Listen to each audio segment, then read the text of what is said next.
Io sono prima di tutto un'appassionata di cinema, è da qui che è un po' nato tutto, nel senso che appunto ho studiato cinema all'università, quando ancora molti anni fa, ahimè,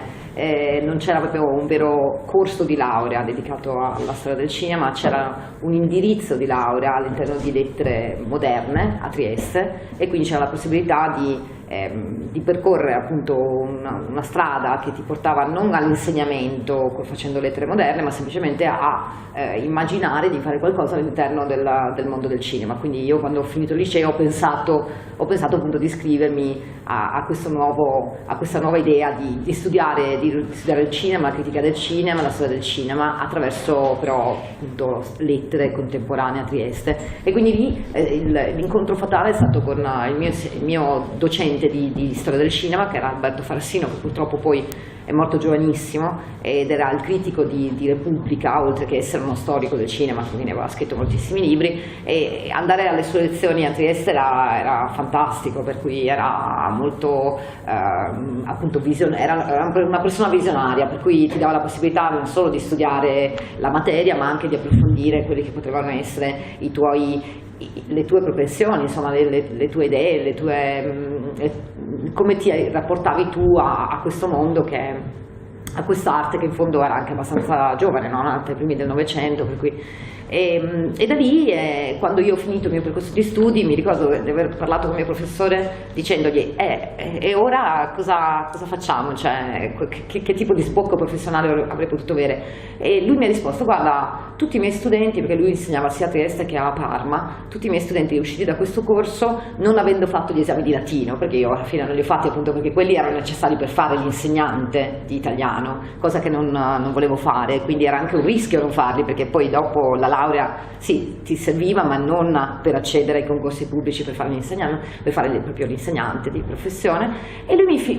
mi rispose dicendo: tutti i miei studenti alla fine hanno trovato un lavoro. E quindi io sono uscita dicendo: ma chissà dove, chissà come, chissà perché. Alla fine ho cominciato a lavorare un po' con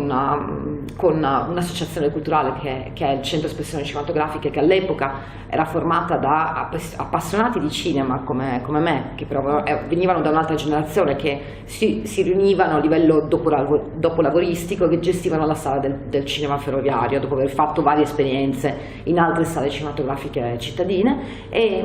lì ho trovato un ambiente molto fertile, perché seppur io insomma ero molto giovane alle prime armi, assieme a me c'erano altre due persone che si erano avvicinate a questo circolo, e loro ci hanno lasciato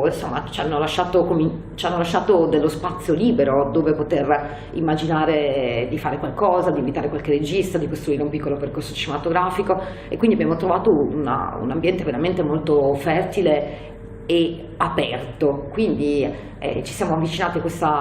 questa associazione, io assieme ad altre due persone, e abbiamo cominciato a costruire dei percorsi cinematografici all'interno della sala del cinema ferroviario, e così è un po' è nato tutto il lavoro. Quindi ci siamo creati una professione in realtà all'interno di questo circolo che esisteva già.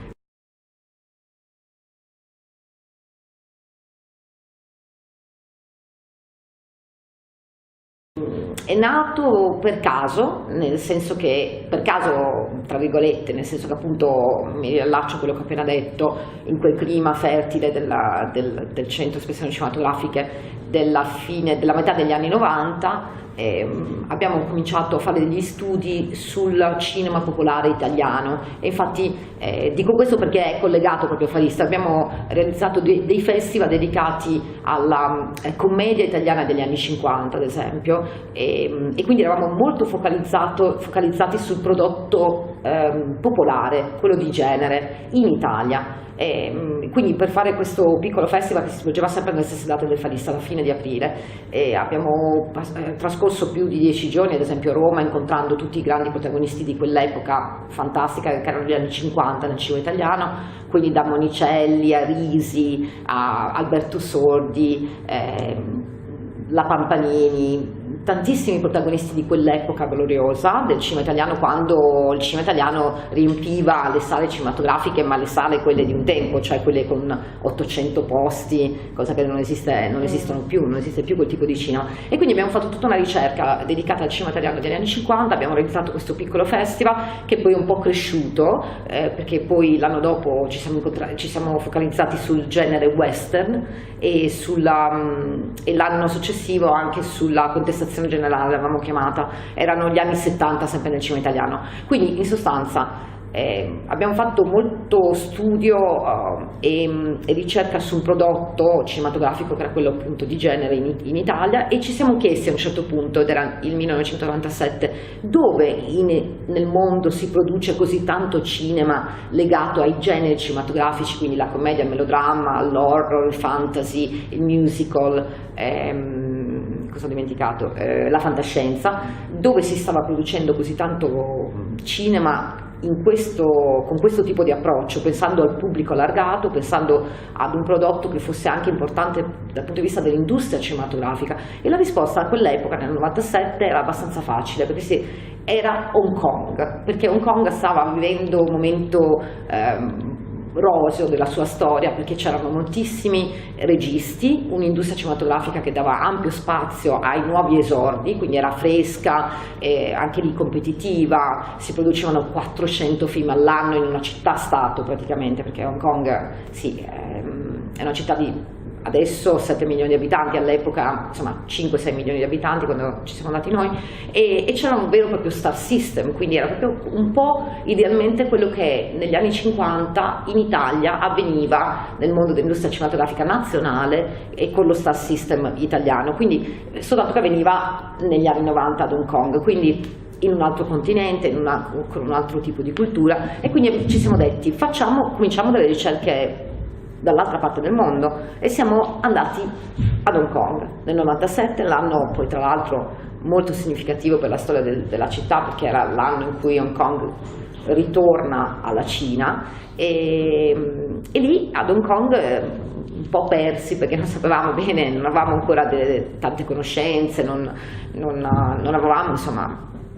non avevamo ancora tutti i punti di riferimento che poi ci siamo costruiti negli anni. Abbiamo cominciato a incontrare dei produttori cinematografici e delle case di distribuzione e dei registi, e tutti ci dicevano: ma come mai voi da Udine, che non sapevano neanche esattamente collocare sulla mappa del mondo, venite qui a farci domande sul nostro cinema che noi immaginiamo soltanto per il nostro pubblico, cioè loro non immaginavano neanche che potesse avere un appeal internazionale, e da lì abbiamo cominciato a gettare le basi di quello che poi è diventato Far East. Quindi noi siamo partiti con Hong Kong e abbiamo trovato una sorta di punta dell'iceberg, perché poi quello che conoscevamo noi di Hong Kong in Europa era soltanto una piccolissima parte di tutto quello che in realtà avveniva, e lì proprio c'era un concetto appunto di cinema popolare, cioè la gente andava al cinema, le sale erano stracolme di pubblico, come dicevo prima c'era uno star system, tutti parlavano di cinema, cosa che noi nel frattempo abbiamo purtroppo un po' perso, insomma, questa dimensione popolare, e da lì abbiamo lavorato con una ricercatrice dell'Università di Hong Kong, abbiamo cominciato a mettere insieme una rete e abbiamo cominciato a lavorare con un esperto che stava proprio ad Hong Kong tutto l'anno e che quindi ci poteva dare delle informazioni anche durante tutto l'anno su quello che usciva nelle sale, e ci siamo inventati Hong Kong Film, che era la prima edizione, l'edizione numero 0 di Far East, che è avvenuta nel 1998 al cinema ferroviario, portando con il cinema ferroviario dei nomi incredibili poi, perché a quell'epoca era venuto, non so se voi avete un po' di familiarità con i nomi e con questo cinema, però la prima edizione abbiamo portato Ringo Lam, Johnny To, Peter Chan, Anita Yuen, insomma grandissimi nomi del cinema di Hong Kong, che erano più che altro molto incuriositi da questa nostra volontà di fare delle ricerche, di capire che cosa avveniva dall'altra parte del mondo, e quindi anche per questo sono venuti, perché adesso paradossalmente sarebbe anche forse più difficile riuscire a portarli,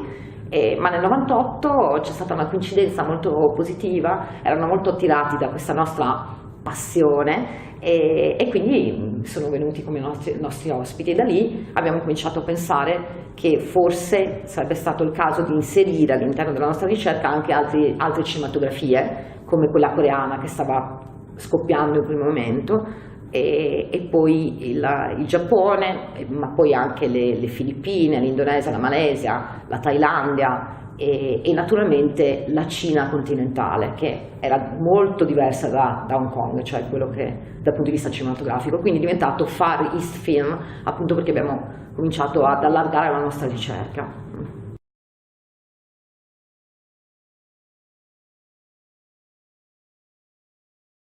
È una scelta proprio ragionata, ed è un po' nasce non da uno studio a tavolino, ma semplicemente dall'aspetto, sì, da come siamo noi, ci esprimiamo così, perché in fondo chi siamo noi? Siamo delle persone che vivono in una città piccolissima, che non ha, per queste grandi star asiatiche, come dicevo prima, è anche difficile da collocare, non sapevano esattamente dove fosse sulla mappa del mondo e sulla mappa italiana, non sapevano collocare Udine, tant'è vero che insomma il nostro motto purtroppo era sì, Udine vicino a Venezia, stesso aeroporto Venezia, per farci capire, perché altrimenti non sapevano esattamente dove fosse. E quindi una delle caratteristiche del festival è proprio quella di offrire un'ospitalità un po' così familiare, casalinga e spontanea, assolutamente, perché noi non siamo diversi da come compariamo, e poi anche perché parliamo di cinema popolare, per cui alla fine è esattamente l'opposto, cioè vogliono tutti tornare, che si sono sentiti bene, hanno sentito il calore del pubblico, il pubblico è fantastico in Far East, no? È la cosa più importante, tant'è vero che noi non abbiamo una giuria, per esempio, contiamo su quello che il pubblico poi alla fine decide, e anche non ci siamo mai fidati molto delle giurie, e non ci rispecchiano, perché noi prima di tutto anche noi siamo pubblico e abbiamo scelto sulla base delle nostre sensazioni, dei nostri sentimenti certi film, e quindi non ci fidiamo su delle giurie, e vogliamo mantenere questa vocazione proprio popolare che ha il festival.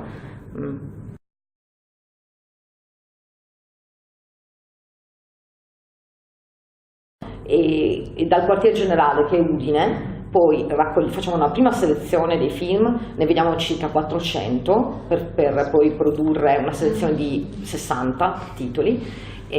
assieme ai nostri consulenti. I consulenti sono 10 in totale, e noi in ufficio siamo 5 persone che vedono i film, quindi ci confrontiamo di continuo con loro. In questo momento abbiamo selezionato quasi il 90% dei film che mostreremo poi ad aprile.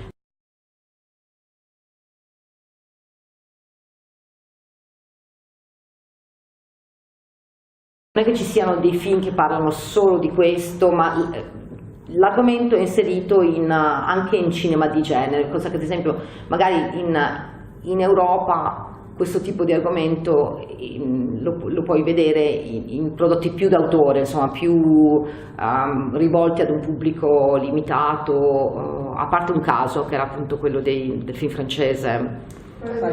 esatto, che quello è diventato invece un film popolare, insomma, di grande successo, grande campione al box office, tra l'altro anche molto conosciuto in Oriente, cioè anche in Oriente è stato un successo clamoroso, per cui quello ha travalicato proprio i confini dell'Europa e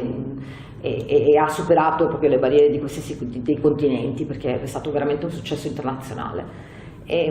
Però dicevo, prima di quel film, spesso questo argomento rientrava nei film più artistici, cosa che ad esempio in Oriente non è così, cioè anche nei film, nelle commedie, nei melodrammi ci sono elementi che ricordano questo tema.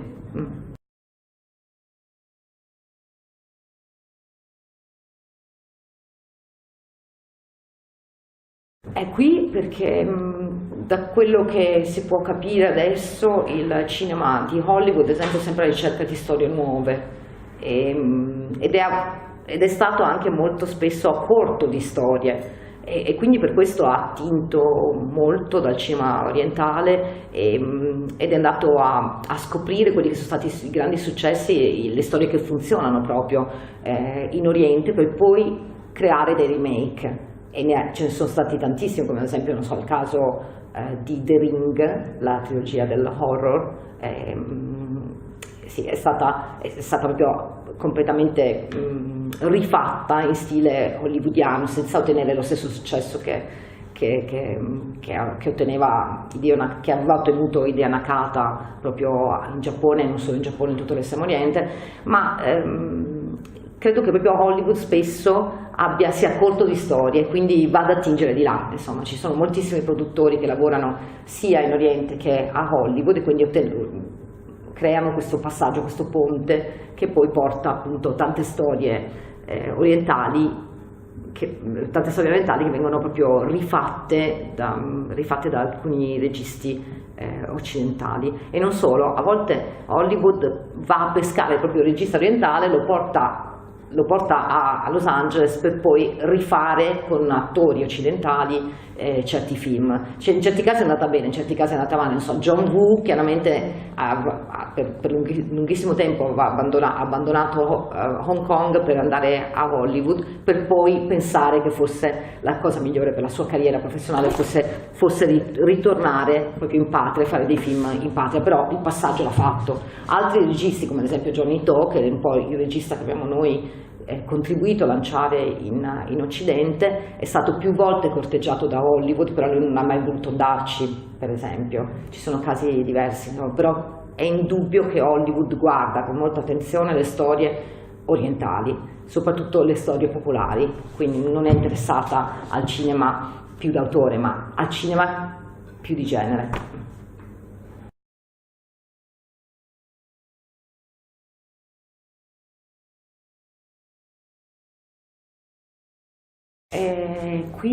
Anche qui entriamo più in una fase un po' più tecnica.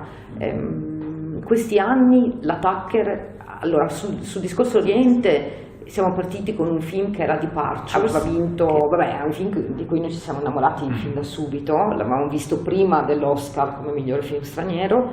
poi il film l'abbiamo selezionato, in marzo ha vinto l'Oscar, l'abbiamo mostrato a Faristi in aprile, ha vinto il festival chiaramente, e a quel punto ci siamo chiesti, ma come? Cioè questo film,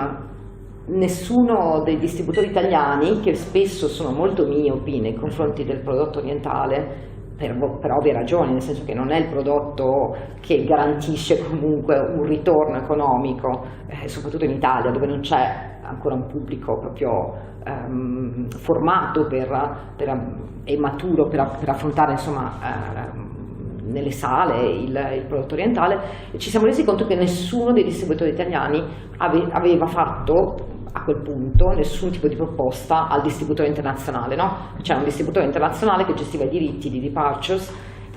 e quindi ci siamo buttati, abbiamo detto facciamola noi la proposta, e non sapevamo assolutamente nulla di come poter lavorare a livello di distributori, di acquisizione dei diritti, quindi contratti legali, perché dovevamo avere anche, insomma, la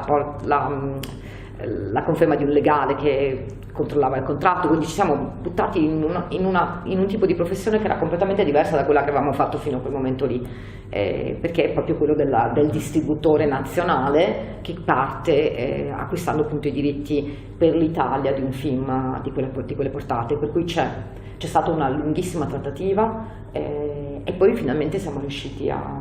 chiudere questo contratto. Quando l'abbiamo chiuso, il contratto di acquisizione dei diritti per l'Italia, molti altri distributori italiani ci hanno detto: ma come? Ah, ma l'avete preso voi allora alla fine? Eh sì, l'abbiamo preso noi. E a quel punto dovevamo portarlo in sala, quindi non sapevamo neanche come portare un film nelle sale italiane, e quindi ci abbiamo messo un bel po' di tempo, però tuttora il successo al box office di Departures, che ha raggiunto gli 800.000 euro come box office, cioè rimane il più alto dell'Attacker film. Neanche Zoran, forse adesso Zoran con le ultime proiezioni, Zoran, il mio nipote scemo di di Matteo Leotto con Giuseppe Battistone, che è stato distribuito sempre da noi come Tucker. Anche quello,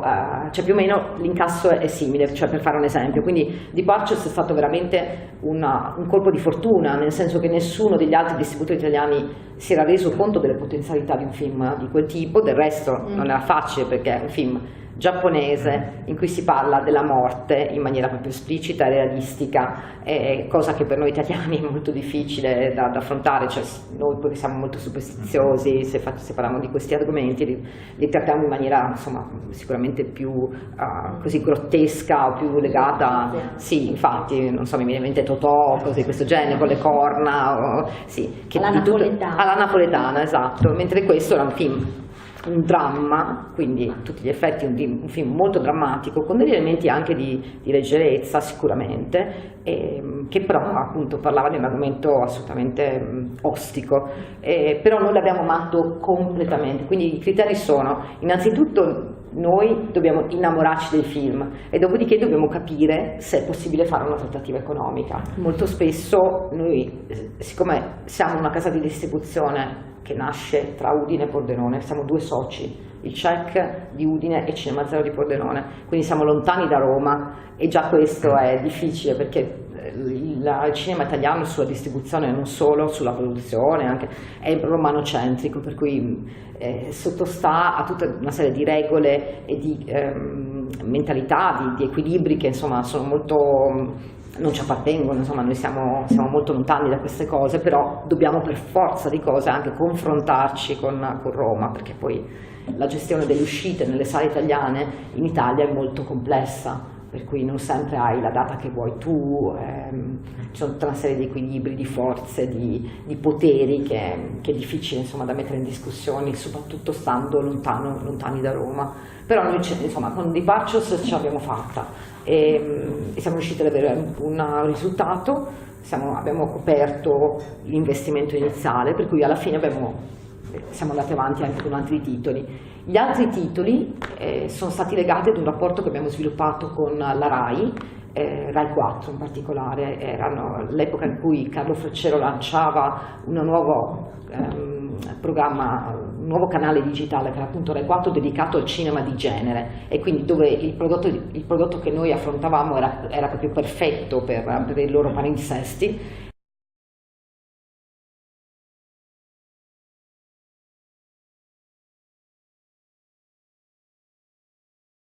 Sì, l'abbiamo pensato più volte, devo dire, ma noi qui, a noi interessa lavorare in questa terra, perché siamo di questa terra, quindi siamo un prodotto friulano, insomma siamo nati qui e ci interessa avere un collegamento forte col territorio, anche perché abbiamo 2 sale cinematografiche che sono Visionario e Cinema Centrale, con cui lavoriamo ogni giorno con tutto il mondo che ci circonda. Detto questo, qui abbiamo trovato un luogo che è il Teatro Nuovo Giovanni da Udine, che è un luogo ideale dove poter allestire una manifestazione internazionale come Far East, quindi il luogo è importante per noi. Quindi sì, tu dici potremmo ci sono tanti teatri in giro per l'Italia, sì è vero, però è vero che noi, le nostre radici sono qui e quindi vogliamo confrontarci per la possibilità di far crescere anche tutto quello che è attorno a noi. Cioè in fondo la nostra associazione, che è un'associazione culturale, dà lavoro a 15 persone fisse, con le 2 sale cinematografiche, e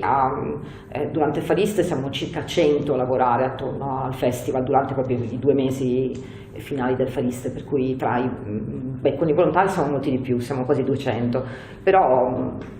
ci interessa fare un lavoro che abbia un senso in questo territorio, per quello non abbiamo mai pensato di andare via, perché ci piace stare qui per fare in modo che tutti qui possano avere una proposta culturale alla pari di tante altre città capitali dell'Europa e anche grandi città italiane. Cioè in fondo quando noi facciamo la programmazione delle sale del centrale del Visionario, effettivamente, o con gli eventi che organizziamo, il pubblico cittadino ha la possibilità, veramente come il pubblico milanese, di vedersi delle cose di altissimo livello pur stando qui. Insomma, altrimenti questo territorio sarebbe decentrato, periferico, e non avrebbe la possibilità di crescere di crescere dal punto di vista culturale, o non avrebbe le opportunità che hanno le grandi città. Riteniamo che in fondo nel nostro piccolo il lavoro che facciamo sul cinema garantisca anche questa dimensione, insomma, quella che della proposta cinematografica che hai nelle grandi città, ce l'hai qui. Col Far East ancora di più, perché l'apertura è internazionale, per cui arrivano persone da tutto il mondo, quindi...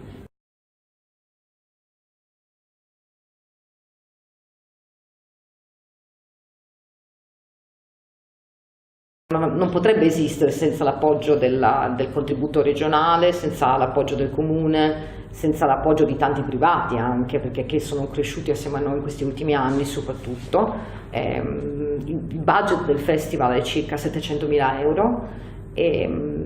la ricaduta economica, io adesso non sono un economista, però di solito si fa c'è una proporzione che moltiplica per 3 è quello che è il budget complessivo di una manifestazione, quindi se moltiplichiamo per 3 volte quello che è il budget, la ricaduta economica sì, è infatti. Diciamo che tutte le strutture alberghiere della città sono occupate da persone che arrivano qui per la manifestazione e che si potrebbe fare ancora di più, insomma, se avessimo anche supporti o comunque un riconoscimento esplicito dal punto di vista della valenza turistica. Stiamo crescendo anche su questo, quindi credo che molte persone che lavorano nell'ambito pubblico e anche privato si rendano conto che effettivamente una delle chiavi di lettura dell'oggi è proprio la cultura, e che quindi tramite la cultura tu possa anche ottenere dei risultati veramente concreti di crescita economica del territorio, no? Su questo è indubbio. È indubbio, però qualcuno ancora non ci crede, forse perché appunto il nostro prodotto non è così aulico, non parliamo di letteratura, di filosofia, anche se indirettamente ne parliamo, perché noi indirettamente con i film, che sono una finestra sul mondo, parliamo di politica, di società, di filosofia, di cultura asiatica, ma anche in rapporto alla cultura nostra occidentale, per cui in realtà parliamo di tutti questi argomenti.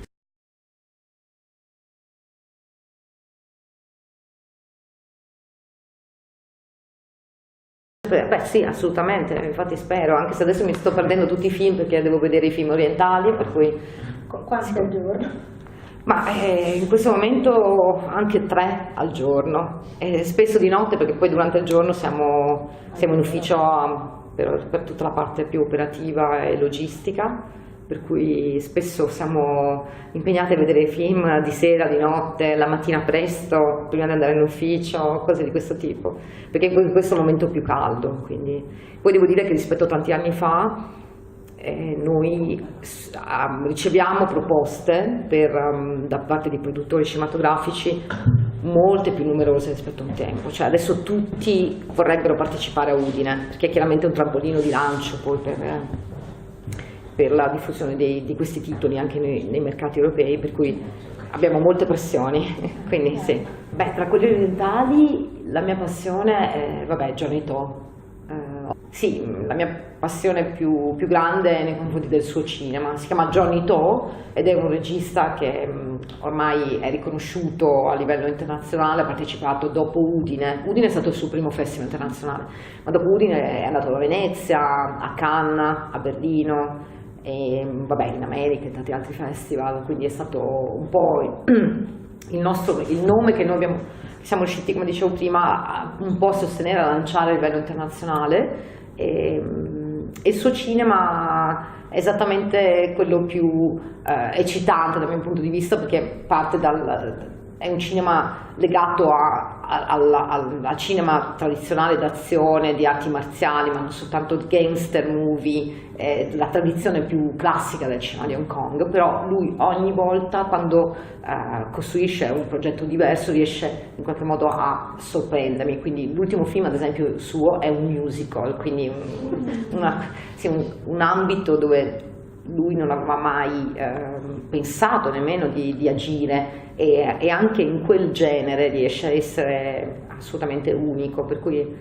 la mia grande passione insomma è il cinema di Johnny To.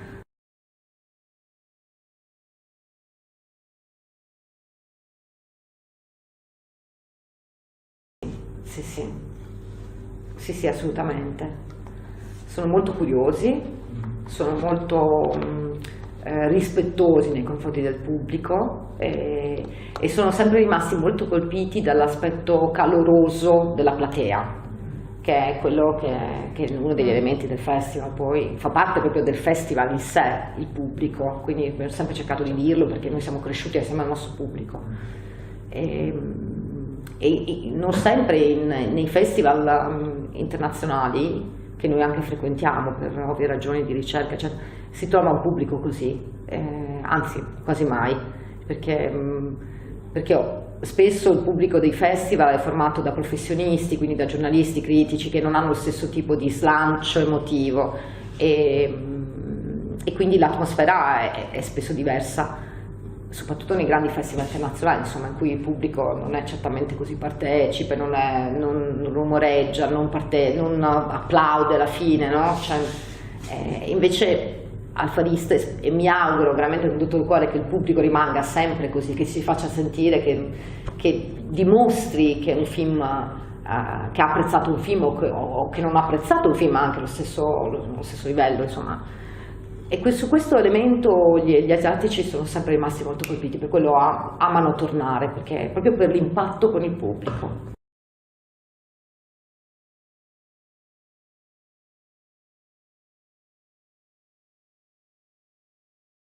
Ma dipende, perché anche lì ci sono culture diverse, no? I giapponesi hanno tutto un determinato tipo di protocollo. Beh, il caso più clamoroso è stato con il musicista Joe Hisaishi. L'anno scorso abbiamo organizzato questo grande appuntamento di musica legato ai film. È stato un grandissimo successo, un concerto con un'orchestra, una full orchestra, quindi c'erano 91 elementi. Abbiamo lavorato con l'orchestra di Lubiana e abbiamo portato qui Joe Hisaishi, che è il compositore di musiche di tutti i film di Miyazaki,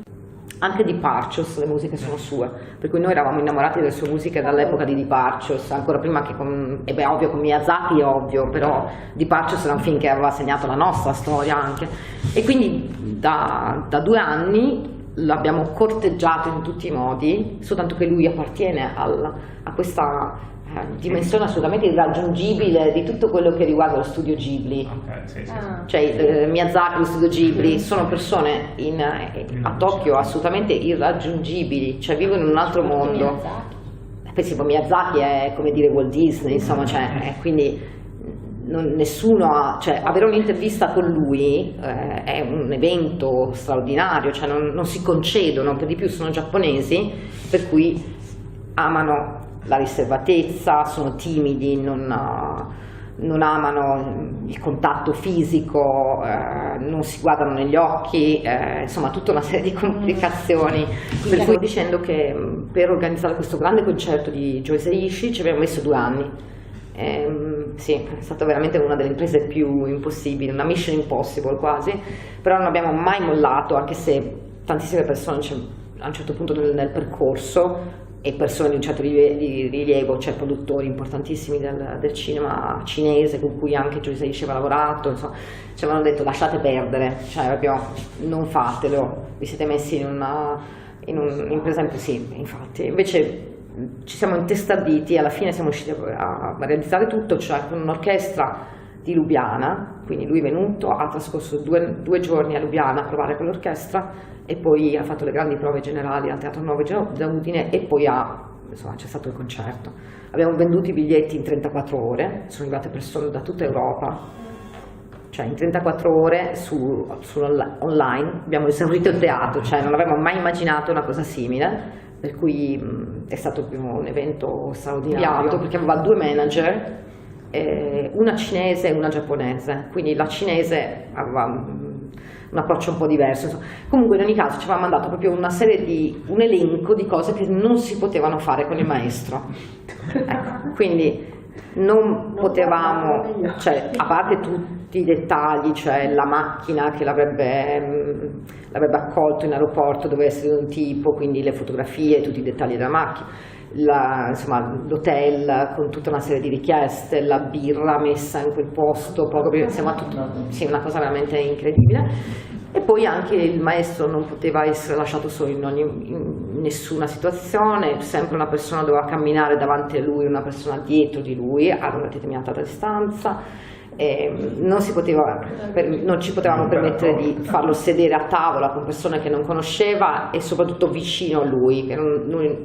e persone che gli avrebbero magari voluto rivolgere parola. Non potevamo guardarlo negli occhi, cioè tipo l'imperatore giapponese. Un attimo di megalomania. Esatto, quindi quello è stato il massimo della dimensione da star, con anche tutta una serie di elementi, anche alcuni un po' capricciosi, però appunto tipici della grande star. Insomma, è stato meraviglioso il film di ritorno, perché poi erano più le preoccupazioni delle due manager che non in realtà le sue. Perché poi siamo diventati amici, ci abbiamo parlato a tu per tu, siamo sempre stati insieme tutto il tempo, quindi a lui andava bene tutto. Ad esempio lui è stato così, nello stesso tempo l'anno scorso avevamo Jackie Chan, che dopo 18 anni siamo riusciti a portarlo, e invece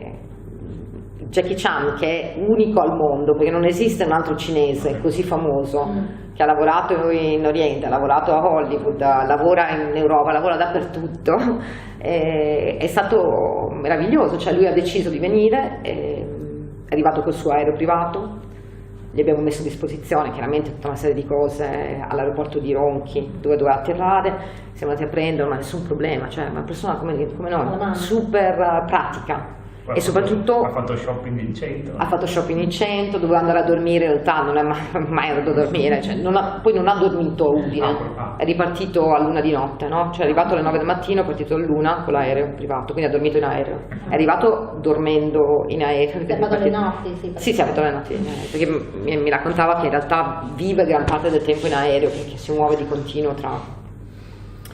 Però per dire, anche lì insomma un'impresa quasi impossibile, insomma, farlo atterrare, l'aereo privato, e, vabbè, a parte dal punto di vista economico, insomma, che è stato, vabbè, un po' impegnativo il tutto, anche se poi siamo arrivati ad un accordo molto, secondo me, onesto. La sicurezza, i bodyguards, tutto. E lui era la persona più disponibile che abbia mai incontrato, cioè lui ha fatto le foto, sapeva perfettamente come gestire i suoi fan, e sono arrivati fan da tutta Italia, dall'Europa, boati ogni volta che compariva a teatro, è venuto anche visionario, quindi proprio è stato, con una grandissima leggerezza gestiva tutti i fan, con la massima tranquillità. Cioè arrivava gente che correva e diceva no, tu tranquillo, sono qua, faccio la foto con te, non c'è problema. E quindi vedi il professionismo, proprio la scuola anche di Hollywood, capito, del fatto di essere all'altezza di qualsiasi situazione. Ecco, io questo noi l'abbiamo molto apprezzato, perché sembrava uno di noi alla fine.